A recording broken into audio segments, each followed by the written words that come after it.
baik, shalom Pak. Shalom. Di sini saya akan bertanya dua pertanyaan tentang mata kuliah misionistik.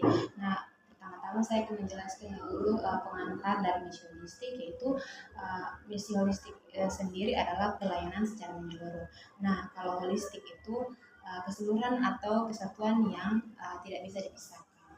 Nah, misi holistik itu sendiri dibagi menjadi dua, yaitu fisik dan juga spiritual. Nah, pertanyaan saya di sini adalah contoh konkret tentang bagaimana praktik misi holistik ini dapat diterapkan dalam komunitas. Baik, terima kasih, pertanyaan yang sangat menarik. Jadi bagi saya misi holistik berhubungan dengan konseling komunitas itu sangat berkaitan, di mana bermisi saat ini bukan hanya kita orientasinya pada spiritual saja, tapi bagaimana kecukupan lain daripada seorang individu itu perlu juga dilihat. Baik itu seperti tadi dikatakan kebutuhan secara jasmani, rohani, spiritual. Nah, berhubungan dengan konseling komunitas itu kecukupan daripada pengetahuan dia, kemampuan dia untuk berpikir dan menyelesaikan masalah. Nah, itu sangat dibutuhkan. Jadi dalam konseling komunitas harusnya kita dipersiapkan untuk layanannya itu dalam komunitas-komunitas yang membutuhkan pelayanan konseling yang lebih mendalam. Jadi kecukupan daripada spiritual itu jalan, tapi kebutuhan-kebutuhan dia selain spiritual itu juga terpenuhi.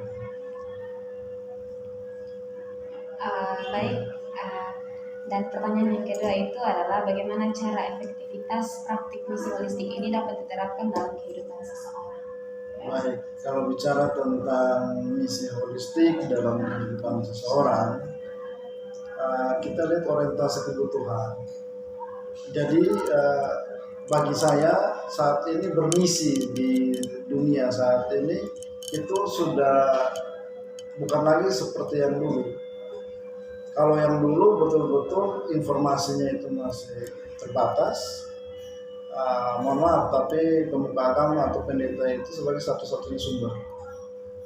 Tapi saat ini individu-individu itu sudah bisa mencari sumber-sumber yang lain sebagai bahan pengetahuan. Nah, bagaimana seorang misiologi, nah itu lebih lagi mengangkat lagi, lebih lagi memperkaya diri lagi. Untuk apa? Untuk menangani individu-individu. Jadi secara pribadi, kalau bicara tentang pribadi tentu kita bicara personal.